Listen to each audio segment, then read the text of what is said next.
Baru berusia 5 tahun, namun dia teruk dikecam warganet Indonesia dan juga Malaysia. Kejap.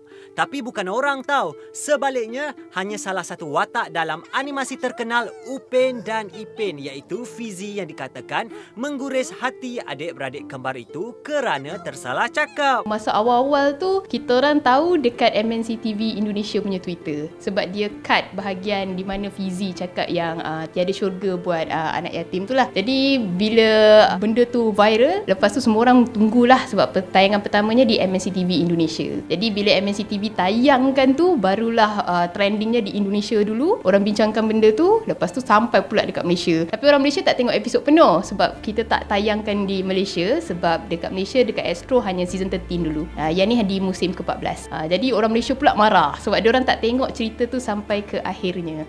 Sebab Opah dah betulkan dah statement apa yang Fizi cakap tu, dan diorang juga pergi ke kubur, dan siapa yang dapat jawapannya, yang tahu Upin Ipin ni anak yatim, kiranya syurga untuk semua orang ada, asalkan kita ada kebaikan dan amal jariah kita lah. So itu yang kita nak sampaikan tu. So bila kita lihat kan perkara ni viral, rata-rata warganet berdebat each other lah. Ada yang menyalahkan Fizi sendiri walaupun sebenarnya adalah watak kartun. Ada juga menyalahkan penulis skrip dan juga creative director. Bagaimana you sebagai creative director kan melihat perkara ni? Untuk saya sendiri, kita orang sebenarnya sangat bangga lah. Sebab untuk orang-orang cakap yang Fizi tu bersalah, maksudnya dia sangat sayangkan karakter tu sampai dia rasa benda tu hidup. Jadi itu adalah sesuatu yang semua animation company nak buat. Bukan animation company je lah, apa-apa produk pun, bila kita hasilkan sesuatu tu, kita nak orang rasa benda tu hidup, benda tu real. Sebagai pelakon pun, kalau kita lakon, kita nak dipercaya watak tu. Jadi bila diorang minta Fizi tu mohon maaf, so kita orang pun berdiskus antara production director sama ada benda ni perlu ke mohon maaf. Ya, after all dia karakter je kan. Tapi bila kita orang sangat suka ni, maybe kita macam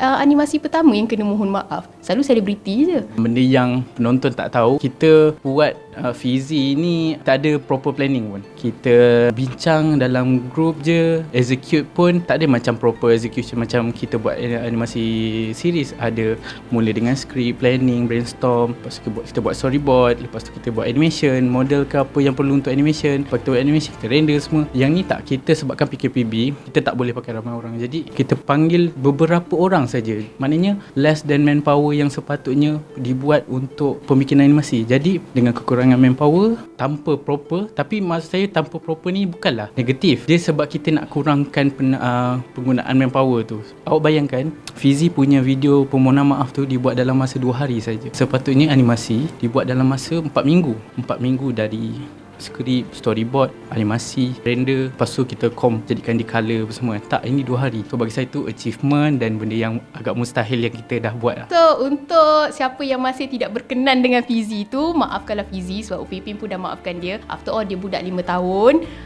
Kita ni ramai je kawan-kawan macam tu sebenarnya, tapi kita masih berkawan dengan dia supaya kita boleh bagi pengajaran kat dia juga. Jadi janganlah benci Fizi tu sangat. Dan siapa yang belum tengok lagi episod Syahdunya Syawal ni, ada dekat YouTube channel Laskopa.